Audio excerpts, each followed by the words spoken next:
Hello everyone, thanks for watching. Today we're going to be learning Texas Flood by Stevie Vaughan. We're going to base it on the Mocambo live version, and those of you that have seen the Mocambo live, you'll know that Stevie was playing out of his skin that night. He was always on top form, but that night he was just another level. It was just magical. So we're going to be playing in E flat tuning, so we're going to tune down half a step, just like Jimi Hendrix used to as well. If you've got any other songs that you want to learn or anything, put them in the comments below. If you like what you see and you want to hear more lessons, please subscribe by clicking in the bottom right. Other than that, enjoy the lesson, guys. Thanks a lot for watching. Okay, so for the first part, I'll just play a little section slowly for you.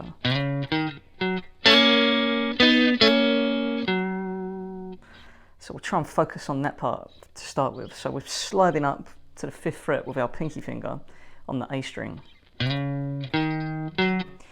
And we're hitting the 2nd fret of the D string and then the 5th fret of the D string. And then we want to bar the G and the B strings on the 3rd fret and just hammer on with our middle finger on the G string to the 4th fret. So it's basically a G chord. Well, we're sort of tuned down, but we'll say it's a G chord. So that little lick is hammering on, and you're just playing that G and B string, and then you want to still play the G and B strings, but on the 5th fret, bar them, and then come back off. So back to that 3rd fret, hammer onto the 4th, just on the G. So.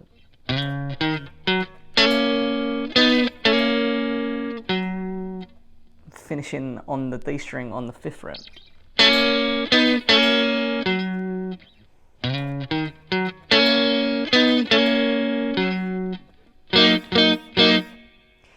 And then we hit that little triad, that chord idea, and it's basically just your middle finger on the 5th fret of the D string, G string 4th fret, and B string 5th fret. So it's sort of like a D7 shape down there, but just up there.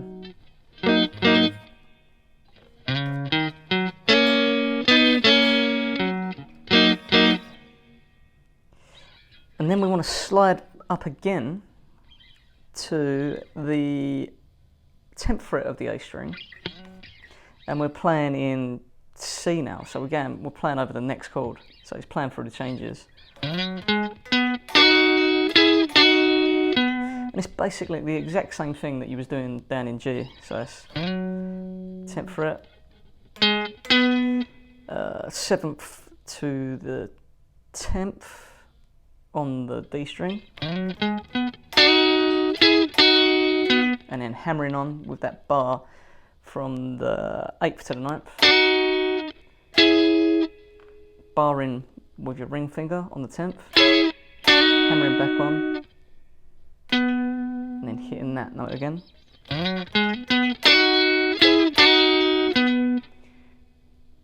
And then we do the chord again, but now we're on the, what is it? It's the 10th fret of the D string, 9th fret of the G string, and 10th fret of the B string. And then Stevie throws in a little sort of slide down the neck, so I like to hit it from the 2 bottom notes, so that's like a G if you was up on the, but I just hit it with my little finger.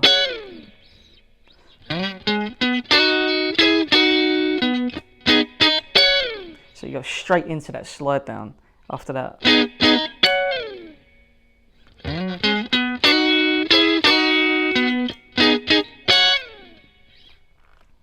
So we'll go back through slowly from the initial riff.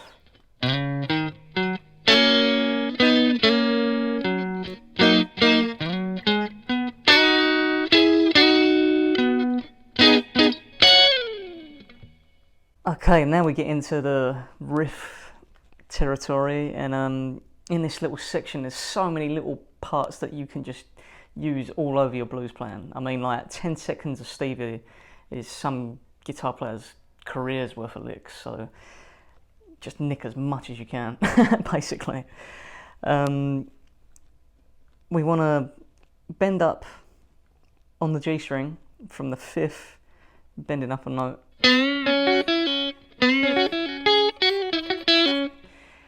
And this is a riff that's quite tricky when you first start playing it, but it's so cool. So that's really good to have in your drawer. So you want to bend up, keep your index finger barring on the 3rd fret, then B and E strings. So you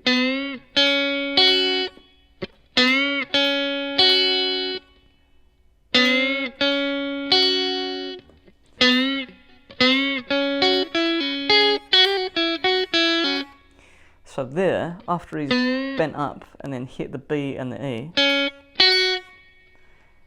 you're pulling off on the B string from the 6th to the 3rd. Then you hit that 5th fret on the top E string, and then on the 3rd fret of the top E string you sort of hammer on and then pull off. So 3, 4, 3.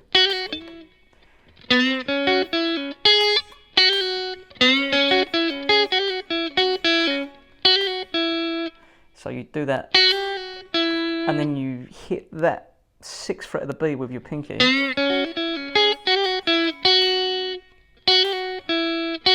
Hit the top E again on the 3rd after that.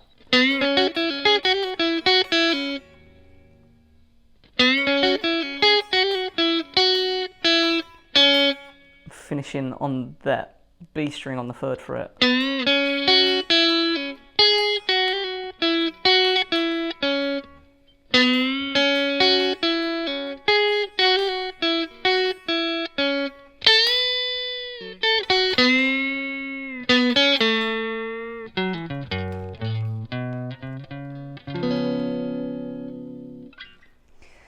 So we've got that first little bend,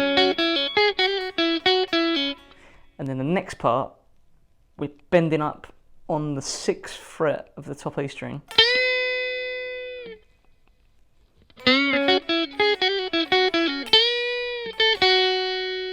So bend up, hit that 6th fret,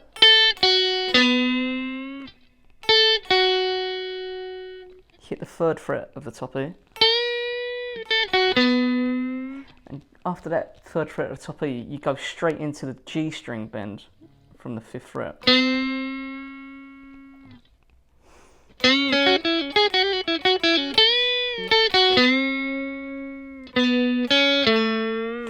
So after the G string bend you just hit a normal 5th fret G string note and then go straight to the B string on the 3rd fret, and then slightly bend up that 3rd fret G string.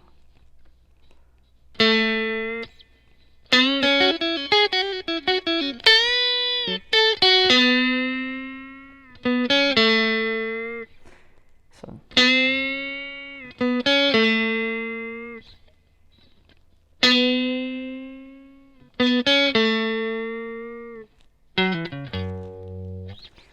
So that next section is pulling off from the 5th to the 3rd on the D string, sorry. Hitting the 5th fret of the A string, and then hitting that G string on the, the E string on the 3rd fret. And this is where Stevie's so good, because a lot of players would just leave it there and just do something simple after, but he's always thinking like a chess player, like so far ahead, or his fingers are just magic and they're doing it on their own, but he just takes it even further. So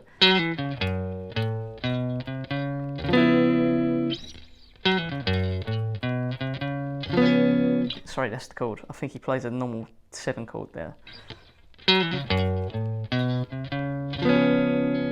So that part is pulling off on the D, 5th to the 3rd, ending on that bottom E string on the 3rd fret,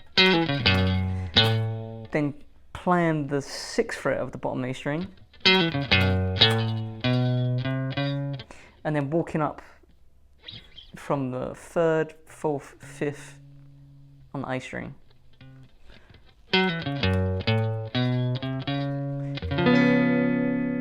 And then playing a D7 chord, so you're just playing that normal voice in. So A string 5th fret, D string 4th fret, G string 5th fret, B string 3rd fret.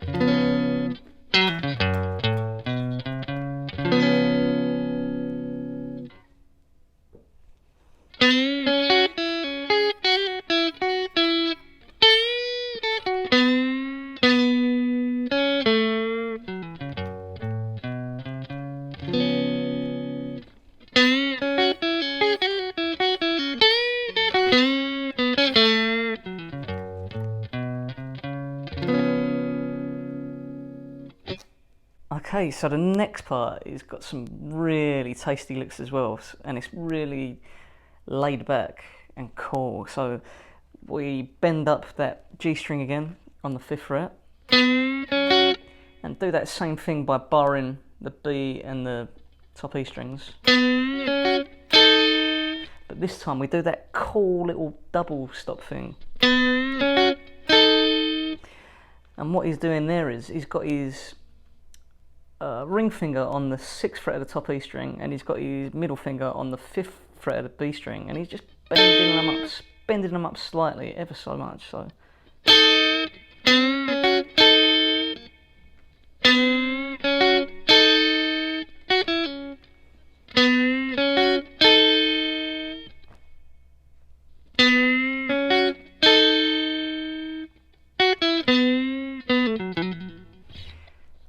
So after you've done that double stop, you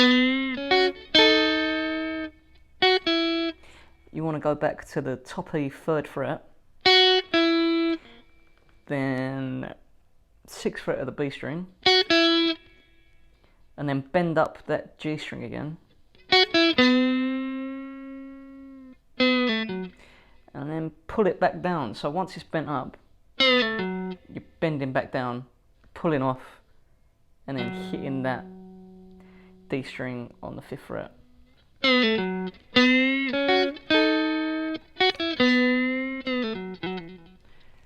And then we do a little Jimi Hendrix trill sort of thing. So we're just on the 3rd and the 5th fret of the D string, hammering on and off really quick. So.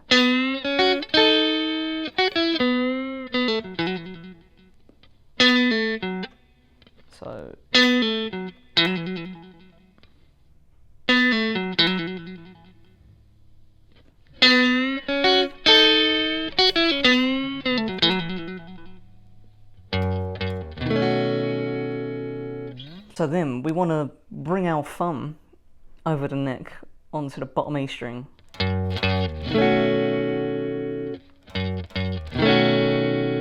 So hit that twice on the 3rd fret at the bottom E, then play a C9 chord.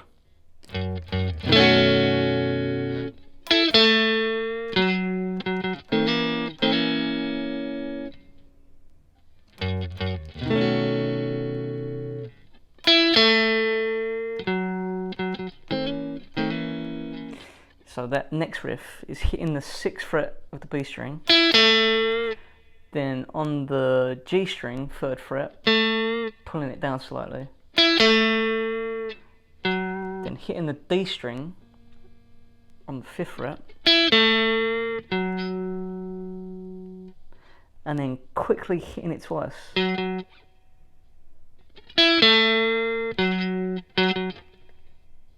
And then the cool part is quite jazzy, just using that little triad. So you want your index finger on the 2nd fret of the D string, ring finger on the 3rd fret of the G string, and middle finger on the 2nd fret of the B string. And just slide it up 1 fret, that shape. So we're basically sliding into a G7 chord.